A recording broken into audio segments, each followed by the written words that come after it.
Real questions. Real answers. Dear Brian. Welcome back to Dear Brian, the only show that answers all your burning questions in life. Maybe you need relationship advice. Maybe you need to know which car to buy. Brian has answers to all those questions and more. How are you today, Brian? All right, well, Brian, without further ado, let's get to the questions. Pauline from Bordeaux, France writes, how can you tell if a girl really likes you? Usually they call you back. You know what the true test is? You can be like, oh, just text her and be like, oh my God, my stocks failed. I'm completely bankrupt. I just lost all my money. And if she stays, she likes you. That's how you can truly tell. Because 95% of them are out the door after you say that. All right, Fred from Austin, Texas wants to know, when are you too old to go clubbing? If you're over 25 and you're clubbing, you got to get a life. I mean, what are you then? You're just like one of those creeper dudes that's in the corner like, baby, don't hurt me. Be like Will Ferrell. Be like, What if you dress really young and you put on like skinny jeans and you look really young? Is that okay, or is that still creepy? Yeah, that's embarrassing. Then they're like, who is that old man that's trying too hard? You start asking the wrong things. Hey, you remember Britney Spears? And they're like, who? I mean, Lizzo.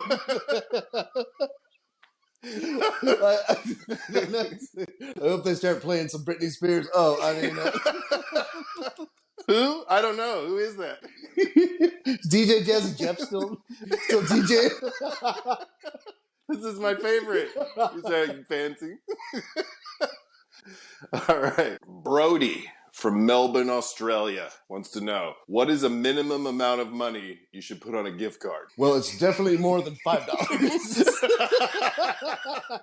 If you're getting someone a Starbucks gift card, you got to get at least like $50. For 2 coffees. A $50 card will give you like one, take the family or take your friends to Starbucks. So yeah, I'd say $50. Minimum $50. Otherwise, you look like a cheap ass. Our next question comes from Becky from Ontario, Canada. Are women really fine when they say they're fine? No. Never. That's like a tell. You try to make something, you try to solve something, they're like, I'm fine. You just know something's wrong and they won't tell you. And they love having you suffer not knowing what it is. Yeah, you have to figure it out. Yeah, so definitely fine means not fine at all. She said she's fine. Oh, you're out with us? Oh, well, you're fucked. And then if you start having trouble and she's like, what are you doing? And you're like, oh, I thought you said you were fine. Like, no. All right. Arnie from Vienna, Austria writes, if you had to apply mascara, do you think you could do it with your mouth closed? I'd say no, you can't. Because you got to go, ah. Because it's the only way you can, like, the only way you can control your breathing. Because you can breathe out your mouth and your nose isn't, like, moving around. So, yeah, you got to keep your mouth open. Yeah. Oh, there you go, Arnie. Yeah. You got to keep it open. It's the only way to do it. All right. CJ from Detroit, Michigan wants to know, is it weird to enjoy the smell of your own farts?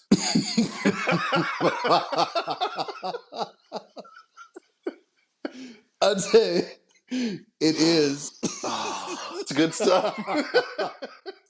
But I can't say I haven't done it. Oh, I've done it. I don't know if it's weird or not.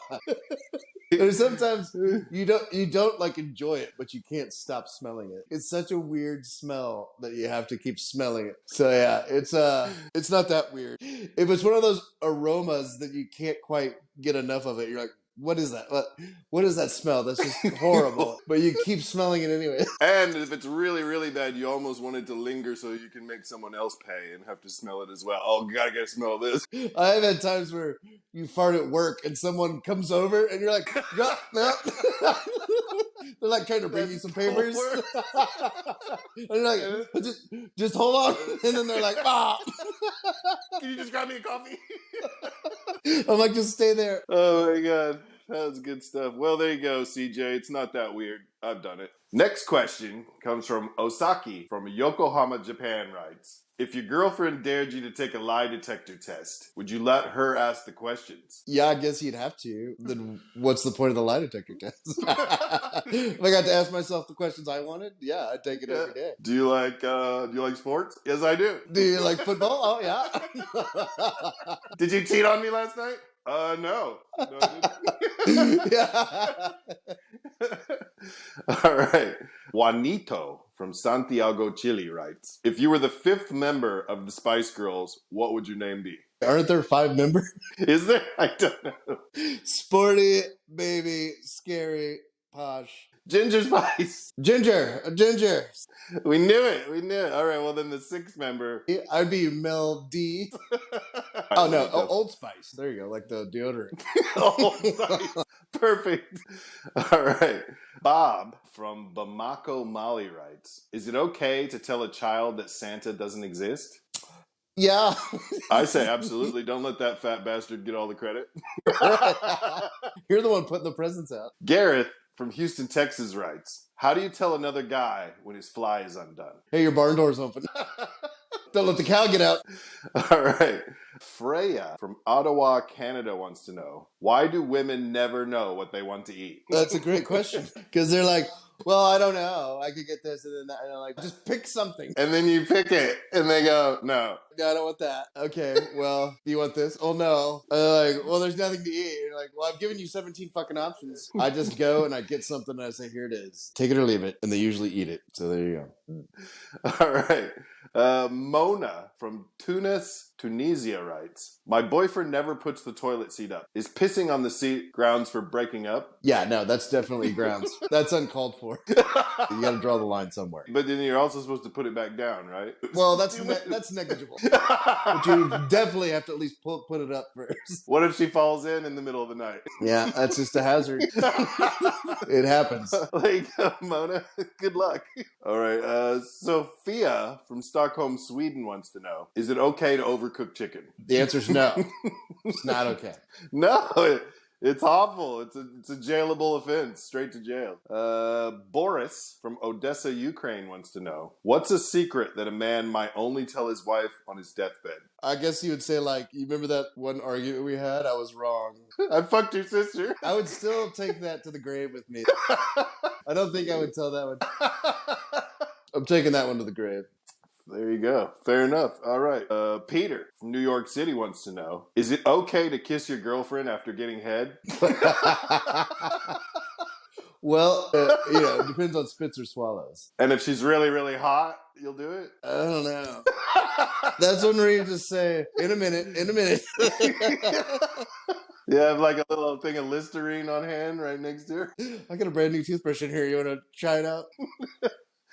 All right. Raj from Mumbai, India writes, should marriage licenses expire so everyone can decide whether they want to renew? Yes. That's a great idea. If you could just be like every 5 years or 10, you'd be like, no. It's like the whole death do you part thing. Like, they don't have to be so dramatic about that. You either renew it or you just go your separate ways. There's no court. There's no divorce court. That'd be a great idea. But I don't think women would be down for that. Or would she just fill it out for you and be like, oh, I renewed your marriage license for you. Yeah. Oh, thanks. I sent it in. Before you can even look at it. Sent it in. I forged your signature. Yeah, it's a great idea. Just not plausible. Alistair from Singapore writes, is the thumbs up a passive-aggressive emoji? It kind of just means like, I'm done talking. All right? You don't need to say anything else to me. You don't need to text me anymore. Everything's good. But it can be used for evil purposes. Like if you said something really serious and they were like, so what's the decision going to be? You're going to take me back? And you just be like, yeah, that would make him mad. Well, there you go, Alistair. Good or evil, you can use it either way. Gary from Seattle, Washington wants to know, if you live next door to Jeffrey Dahmer, would you tell him that his cooking stinks? Yeah. I'd be like, why does your apartment smell like raccoon ass? If you ever saw the Dahmer thing on Netflix, he's going like in the middle of the night, so you can like hear him sawing bones and shit. He's like, I'd like go over there like, what in the fuck are you doing over here, man? Now get the hell on the floor. I mean, after a while, you see him go in with a guy, and the guy never comes out. Yeah. Wouldn't you just, after a while, his neighbor just go arrest him and tell him his cooking stinks? Yeah. Oh, there you go. Good question, Gary. All right. Well, that's all the time we got for today's show. Thanks so much for joining. Make sure you like, subscribe, and leave us a question in the comments, and we'll ask your question on the show. And until next time, Skibble you out.